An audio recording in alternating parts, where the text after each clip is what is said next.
বাংলাদেশের ২৩তম রাষ্ট্রপতি নির্বাচিত হয়েছেন সজ্জন রাজনীতিক হিসেবে পরিচিত মির্জা ফখরুল ইসলাম আলমগীর। বাংলাদেশের সংসদীয় রাজনীতির ইতিহাসে ৩৫ বছর পর রাষ্ট্রপতি পদে দ্বিতীয়বার হওয়া ভোটে মির্জা ফখরুল ইসলাম আলমগীর ২৫৫ ভোট পেয়েছেন। তার প্রতিদ্বন্দ্বী অলি আহমেদ পেয়েছেন ৮৮ ভোট। শুক্রবার সন্ধ্যায় বঙ্গভবনে শপথ নেবেন নবনির্বাচিত রাষ্ট্রপতি।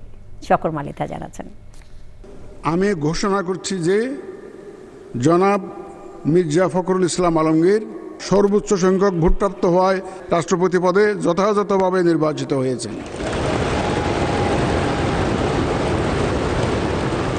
এটা তো জানাই ছিল।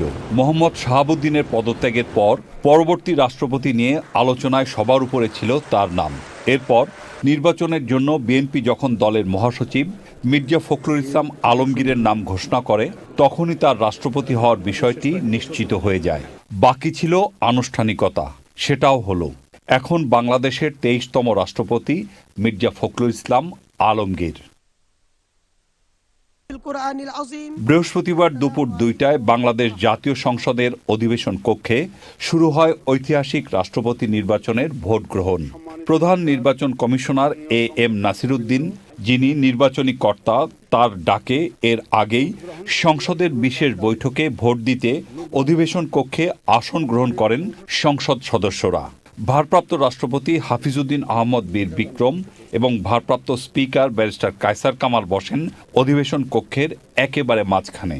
কোরআন তেলাওয়াতের পর স্পিকারের আসনের ঠিক নিচে সংসদ সচিবের প্যানেলে বসে ঘোষণা পাঠ করেন নির্বাচনী কর্তা। আমরা ভোট গ্রহণ কার্যক্রম শুরু করে এই নির্বাচন প্রক্রিয়াকে সফল করে তুলি।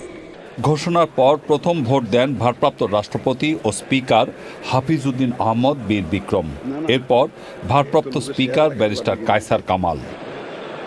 প্রধানমন্ত্রী তারেক রহমান ভোট দিতে আসেন মির্জা ফখরুল ইসলাম আলমগীরকে সাথে নিয়ে।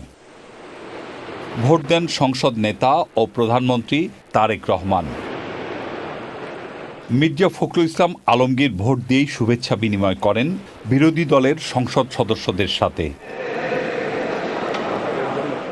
যার যার আসনে বসে ব্যালট পেপারে নিজের নাম পূর্ণ স্বাক্ষর করে ভোট দিয়ে সংসদ সদস্যরা একে একে ৩টি স্বচ্ছ ব্যালট বাক্সে সেগুলো রাখেন। আনন্দঘন পরিবেশে ভোট দেন বিরোধী দলের নেতা সহ সংসদ সদস্যরা।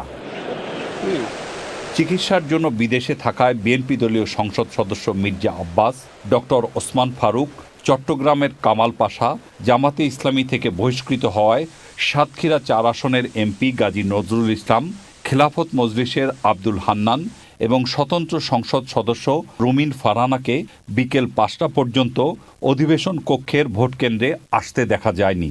ভোট গ্রহণ শেষে বার্তা দেন নির্বাচনী কর্তা।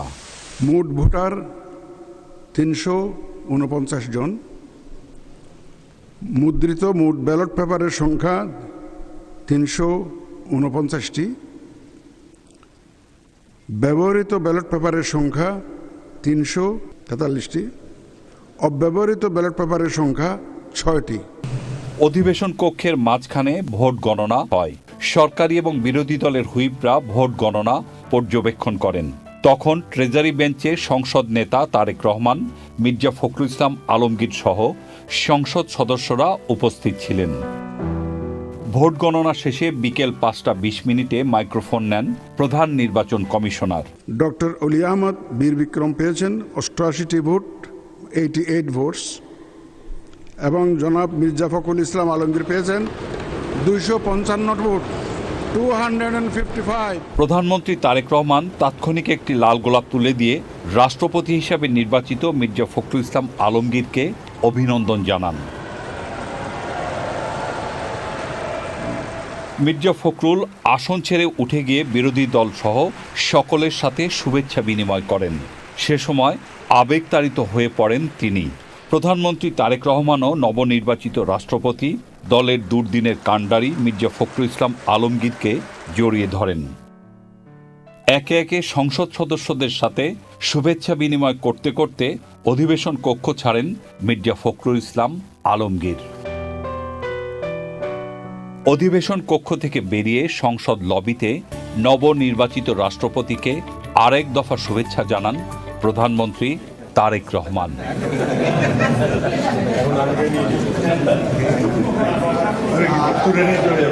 জকর মালিথা, চ্যানেল আই, ঢাকা।